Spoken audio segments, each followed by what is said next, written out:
अभी हम आपको इस लाइब्रेरी के जो मैनेजिंग डायरेक्टर हैं उनसे बातचीत करते हैं और आप लोगों को लाइब्रेरी के बारे में और बताते हैं। अभी हम लोग चलिए लाइब्रेरी के ऑफिस में आ गए हैं। Good evening sir. Good evening. आपका नाम? अविनाश कुमार। तो सर आप हमारे दर्शक को बताइए अपने इस लाइब्रेरी के बारे में। तो मेरा कुछ क्वेश्चन है तो आपको ये बताना है। सबसे पहले आप इस लाइब्रेरी की विशेषता के बारे में हम लोगों को बताइए। लाइब्रेरी का जो मूलभूत आवश्यकता है स्टूडेंट को पढ़ने के लिए क्या क्या आवश्यकता होता है वो सब हम प्रोवाइड करवाते हैं। जैसे अनुशासित, सबसे पहले तो अनुशासित और शांतिपूर्ण माहौल जो कि यहाँ और लाइब्रेरी से और भी जगह से सही तरीके से है। छात्र एवं छात्राओं के लिए अलग अलग बैठने का व्यवस्था, स्वच्छ पीने के पानी का व्यवस्था, सीसीटीवी कैमरे की निगरानी में 24/7 पूरा कैंपस रहता है। हाई स्पीड इंटरनेट जिससे बच्चे डिजिटली जो भी अवेलेबल है डिजिटल मटेरियल को पढ़ पाते हैं। न्यूज़पेपर, मैगजीन और भी बहुत सारे फैसिलिटी हैं यहाँ पे। तो सर हमको जहाँ तक पता चला है कि नवादा में आपका ये पहला लाइब्रेरी जो है जो बहुत ही अच्छे तरीके से चल रहा है। तो नवादा जैसे छोटे शहर में आपको विचार कहाँ से आया कि नवादा में लाइब्रेरी हमको देना है? हाँ, लाइब्रेरी पहला आपका सही जानकारी है, लेकिन इसमें हम कहना चाहेंगे कि बना हुआ लाइब्रेरी हमें मिला था, लेकिन चलाने का शुरुआत हम ही किए थे सुव्यवस्थित ढंग से नवादा में। तो ये दिमाग मेरे मन में आया। हम पटना में रहकर जब तैयारी करते थे और हम वहाँ लाइब्रेरी जाकर पढ़ा करते थे 7-8 घंटे। तो इसी दौरान कोरोना जैसी व्यापक महामारी का आना और लॉकडाउन जैसी परिस्थिति में हमें पटना छोड़ के नवादा वापस आना पड़ा। और तभी मेरे मन में एक विचार आया, लगभग फर्स्ट लॉकडाउन में ही के बाद हम पटना से नवादा आए थे और उसी समय हम उस चीज को जो बड़े बड़े शहरों में जो व्यवस्था होते हैं और बहुत सारे बच्चे यहाँ बाहर से आए हुए थे, उसी समय हम लाइब्रेरी का शुरुआत किए कि वो व्यवस्था हम नवादा में ही क्यों नहीं दे। जो बच्चे वहाँ जाके रहते हैं, अगर उस तरह का व्यवस्था नवादा में हो तो बच्चे यहीं रहकर अच्छे तरीके से तैयारी कर सकें, ताकि नवादा के मध्यम वर्गीय छात्रों को भी इसका लाभ मिल सके। अगला सवाल मेरा है कि शुरुआती दिनों में जब आप लाइब्रेरी खोलने का आपको विचार आया तो शुरुआती दौर में आपको क्या क्या परेशानी का सामना करना पड़ा? बहुत सारे सवाल, अजीब सवाल छात्र लोग करते थे। यहाँ के शिक्षक भी छात्रों को बोलते थे कि भाई 400 दे के 500 दे के तुम वहाँ बस बैठने का पैसा देते हो, वहाँ तो कोई पढ़ाने वाला रहता नहीं है। तो इस परेशानी से निकलने में हमें बाहर से आए हुए छात्र का सहयोग मिला, जो बड़े शहरों से रह कर आए हुए थे और लाइब्रेरी को देखे हुए थे। उन लोगों ने नवादा के छात्रों को समझाया, लाइब्रेरी का महत्व बताया और सेल्फ स्टडी का क्या वैल्यू होता है उन लोग को समझाया। तो इसमें ज्यादातर वही लोग हमको सपोर्ट किए जो बाहर से आए हुए थे, जो इस चीज को समझते थे पहले से। कुछ लोगों का कहना है कि आप घर पे रहकर एग्जाम की तैयारी नहीं कर सकते हैं, इसके बारे में आपका क्या ख्याल है? ये देखिए, हमारा भी बचपन नवादा में ही गुजरा है और जब हम लोग 9th-10th में जब पढ़ते थे तो होता क्या था कि हम लोग का मन किया पढ़ने।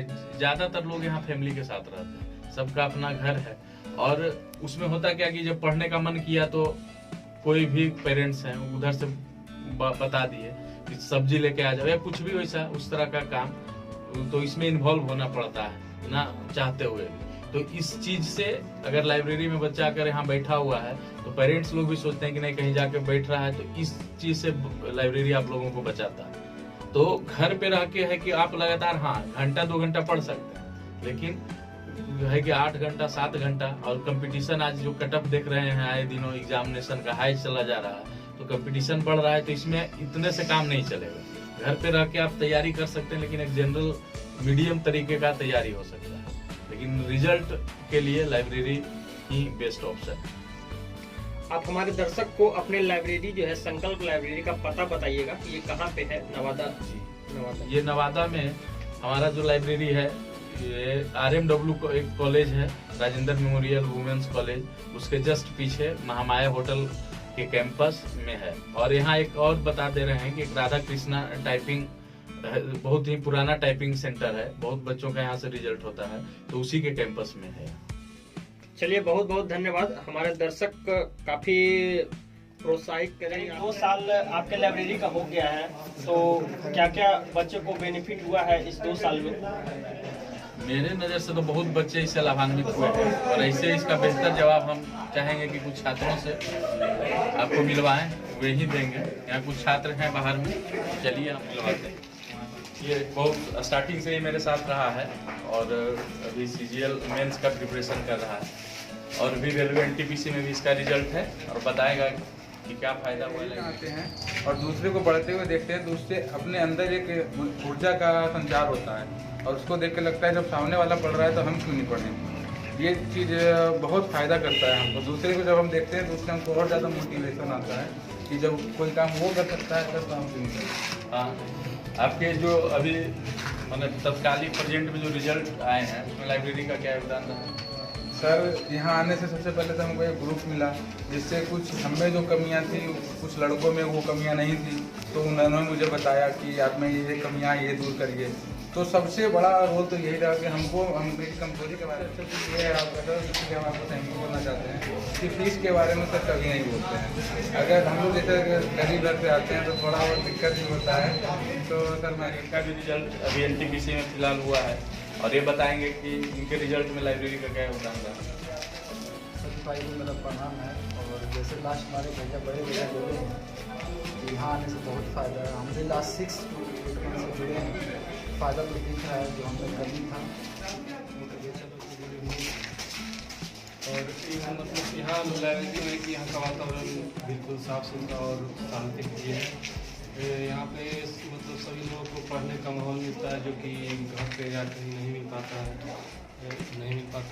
और सभी लोग शांति से। ये भी हमारे स्टार्टिंग से ही जुड़े हुए हैं हमसे, लगभग 2 सालों से जुड़े हुए हैं। अभी बताएंगे लाइब्रेरी के बारे में। सभी भाइयों को गुड इवनिंग। मेरा नाम जोशी कुमार है। मैं पहले दिल्ली में रहता था, फिर मैं 2019 में कोरोना के टाइम में मैं लाइब्रेरी आ गया। फिर पहले मेरे में बहुत कम डेवलपमेंट था, फिर जैसे जैसे लाइब्रेरी में आते गया वैसे वैसे मेरे में अच्छाइयाँ बढ़ती गई। यहाँ ना भी पढ़ने में तो एक दूसरे को देख के इंस्पायर होते हैं।